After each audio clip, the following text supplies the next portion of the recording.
All right, friends. So by this point, you have decided what are the most profitable priorities.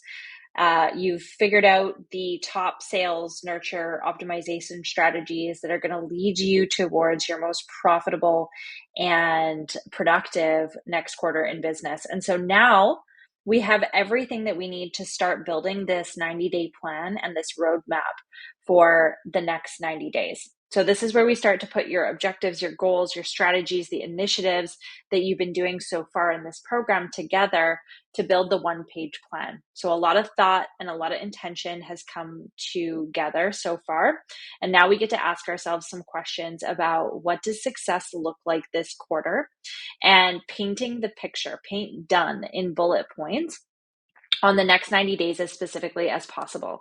So what are some of the outcomes that we're hoping for at the end of the quarter? I love to start from a place of, back to the quote, start with the end in mind.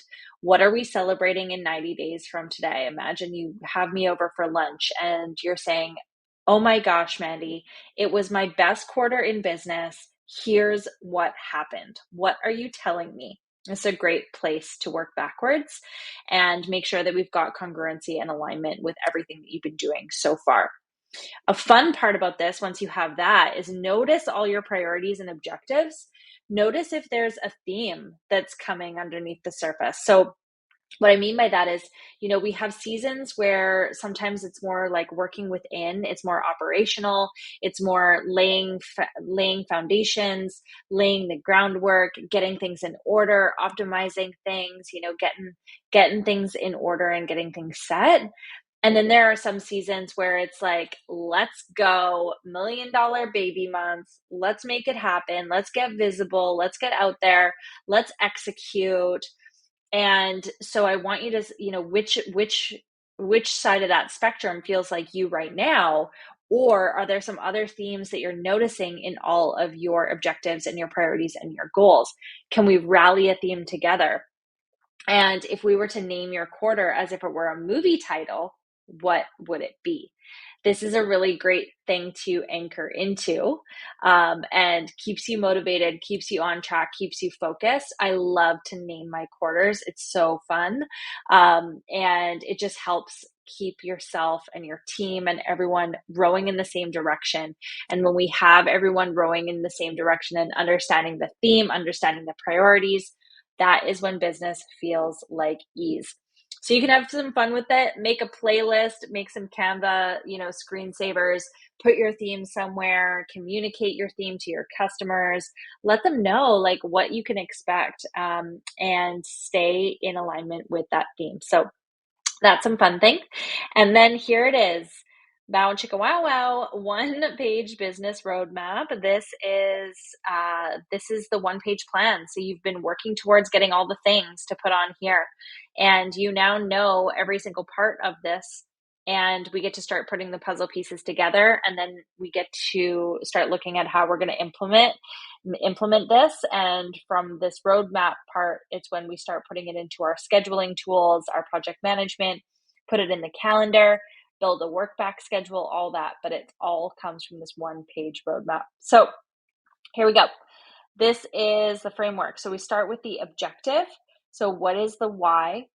And this is where we communicate the priority and the vision. And this one statement defines your focus for the organization's future. So what's the objective this quarter? How do we know we're successful? So building yourself out the why statement here. And in the other training video, I give you some examples of how to do this. The second part is your financial targets. So what's the financial objective? And I would put a revenue number here for the quarter. And then goals is the what. So what are the 3 to 5 smart desired goals that will inform your actions to take and achieve your mission? Smart check here. I want you to check in. Are they specific, measurable, timely, attainable, realistic? Oh, I got the T out of the order there, but you know what I mean. Smart. Dial it in. Less is more. If you have 3 really awesome, like clear, smart goals here, that is amazing. And we need to remember that under every SMART goal are strategies and actions, right? So your goal is one thing, but there might be 20 steps that come along with it. So what's the objective and how clear are we?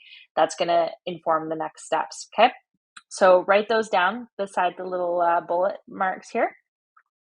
And then strategies is the how. So this is where we take those goals and we break it down, the 3 to 7 initiatives that you're going to prioritize and how you'll achieve those goals.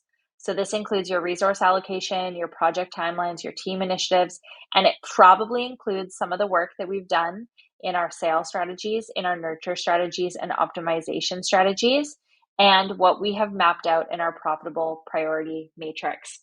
So what are those initiatives? So what are the strategies we're putting in place? And what are the numbers that are associated with those? So KPIs. Every single one of these strategies, we should be able to track in some sort of metric. So as an example, we might have a growing our conversions on, or focus on email marketing to grow conversions. And so the KPI there would be actual conversions from emails.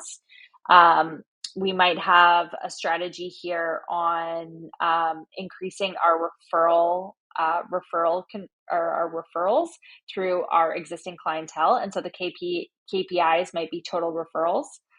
The strategy might be getting a application going for your services. And so the KPI associated with that would be how many applications are coming in. We might have a KPI associated with our growth metrics, such as authority, engagement. If we're boosting engagement, it might be revenue related, it might be profitability, it might be expenses under a certain percent. There's so many different KPIs here, but we want to make sure that everything is laid out and there's a number. And then this is sort of duplicating of that, but it's just to be really clear here. What are the measures that we're going to put on our scorecard?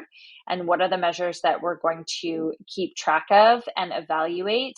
And how are we going to keep track of each of the strategies? If these strategies and these goals don't have numbers associated to them, there's no way to know if we're on track or not. And for us to change the play, we have to know the score. So keep that in mind. And then put your theme here. And then that's it. That's your 1-page roadmap. Woo woo.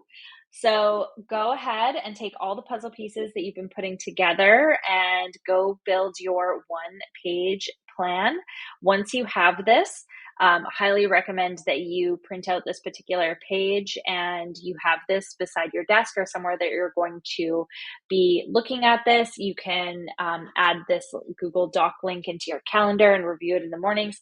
Visibility is really key. So make sure you print this out. You've got it somewhere that you're going to see it, check in on, and stay on track and stay focused. This is your decision-making matrix for the next quarter.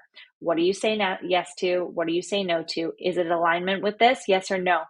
And your decisions can become easy. Everything that's a no, it doesn't mean it's a no forever. It's just a no for now. And so you can keep track of that in your idea parking lot, or a for later list. And that's it. That's all. So go have some fun with that, and I'll see you in the next session.